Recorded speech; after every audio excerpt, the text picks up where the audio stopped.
They called him the national symbol of freedom, pride, and power. Too bad no one mentioned he was also the dumbest bird in the sky. While other bald eagles soared with grace and snagged fish mid-flight, this one tried to win love by licking feathers, complimenting beaks, and crashing into trees like a drunk kite on Valentine's Day. The bald eagle, once a symbol of strength, had a flaw no one spoke about. He wasn't the brightest. While others soared with grace, he flapped awkwardly, crashing into pine trees. With embarrassing consistency, his feathers were majestic, sure, but his brain, let's just say it worked overtime trying to spell worm. When it came to choosing a mate, intelligence wasn't on his side. Other eagles built stunning nests high in cliffs. He tried stacking sticks and rocks, then sat on a squirrel. It bit him, repeatedly, but he was determined. Love would be his Evan if he had to grovel. Each spring, the mating calls echoed through the canyon like operatic performances. Eagles showed off aerial dances, mighty dives, and strong talons. But not Baldy. No, he showed up late, missed the rhythm, and flapped in circles like a wind-up toy gone rogue. When asked to hunt for fish to impress a female, he returned with a waterlogged sandwich he found floating in a lake. The female looked horrified. He bowed with pride.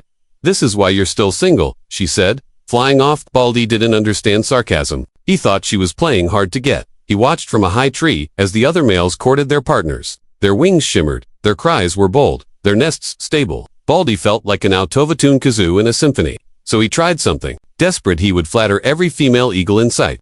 Compliment their claws, their beaks, even the way they blinked. "You blink so powerfully," he whispered to one.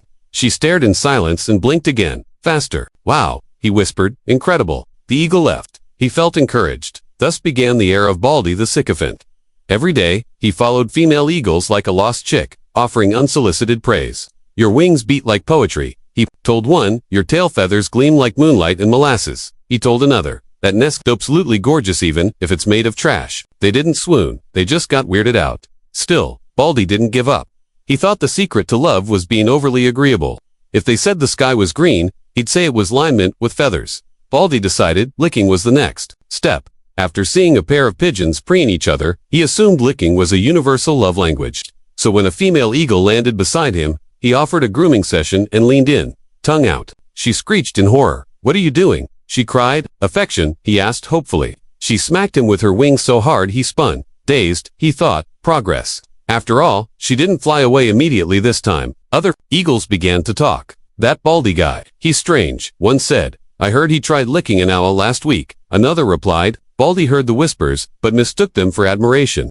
"They're all jealous of my unique mating style," he assured himself. When a hawk told him directly, "You're embarrassing yourself," Baldy replied, "Then why are they all watching me?" The hawk paused. "Because it's like watching a worm trying to flirt with a thunderstorm." Baldy grinned. "See, they noticed me." One day, he decided to impress a group by presenting a love dance. He hadn't rehearsed. It involved flailing his wings, spinning midair, and slamming into a tree. The crash echoed like a sad drumbeat. Leaves rained down. The females blinked. "He might be broken," one muttered.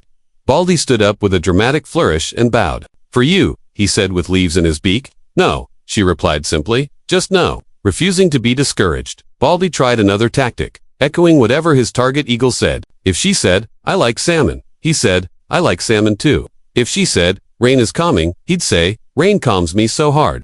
Soon, eagles began testing him. "I love raccoons in tuxedos," said one sarcastically. "Me too," Baldy chirped. "They're so dapper."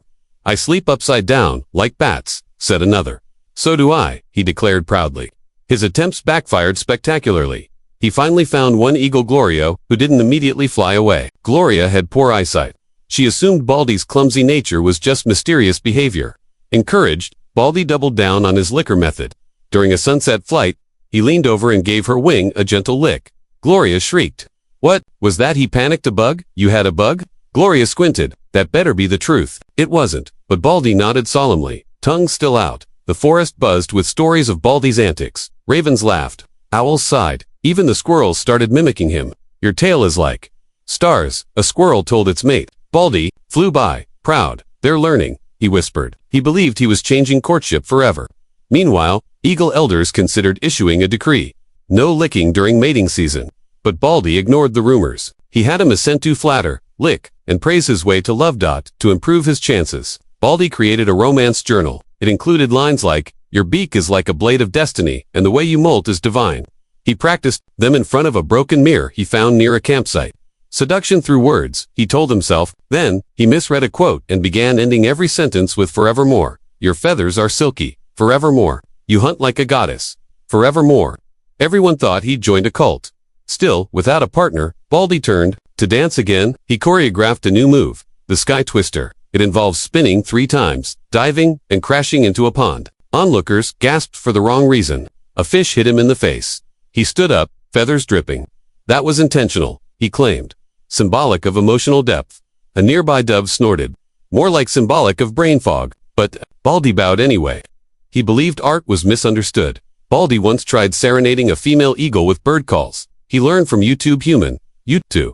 The result was a confused mashup of parrot squawks and chicken clucks. Is he dying? A young eagle asked. No, said her mother. He's just hopeless. Baldy thought he was being avant-garde. Modern courtship is experimental. He argued to no one. He ended the song by screaming caw and striking a pose. Silence followed, then giggles, then flight. With all hope fading, Baldy wrote a poem. It went, feathers, white eyes so bright, won't you be my nestlight tonight? He read it to a female named Cleo. She blinked slowly and asked nestlight, what does that even mean? You know, like a flashlight, but romantic. He said. She laughed. It was the first time anyone had laughed with him. Maybe, just maybe, that was progress. Baldy, tired of rejections and bruised pride, climbed to the tallest cliff and looked out over the valley. Maybe I'm not meant for love, he muttered, accidentally stepping on a pinecone and tumbling halfway down. He lay there, in a daze, wings sprawled, dignity in shambles. That's when he heard a voice. You okay? It was Cleo, the one who laughed at his nestlight poem. Physically, no. Emotionally, probably also no, he said. She smiled. You're weird, but at least you're real. Baldy blinked. Was that a compliment? They spent the afternoon talking, not flapping, not dancing, not spinning into trees, just talking. Baldy told her about his failed serenades, his misguided compliments, and the sandwich he offered as a love gift. Cleo chuckled the whole time. You're ridiculous, she said, but honest. Baldy looked down. I thought I had to be everything they wanted. You just have to be someone worth sitting in a nest with, she said gently. That line hit him harder than any tree ever had. Weeks passed. The forest still laughed at old tales of Baldy, the licker, but something changed. Cleo stuck around. They built a nest not perfect, but stable. Baldy stopped trying to impress every eagle he met. Instead, he focused on building something real. Cleo helped him fly straighter, and he helped her laugh louder. He still occasionally said weird things, like your beak is my compass, but Cleo just rolled her eyes. I married a lunatic, she'd say with a smirk. One day, Baldy flew to the same spot where it all started, the cliff where he used to watch everyone else find love. But this time, he wasn't alone. Cleo sat beside him, their feathers brushing.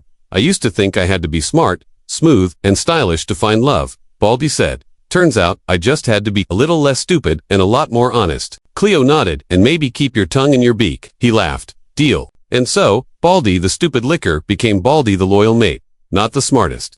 Not the smoothest, but definitely the most determined. He never did win awards for grace or wit, but he won something better. Someone who laughed with him, not at him. And in the end, that was all he ever really wanted. As they flew into the sunset, wing to wing, Baldy smiled and whispered, You blink so powerfully. Cleo sighed, still weird, but she held his wing anyway and didn't let go.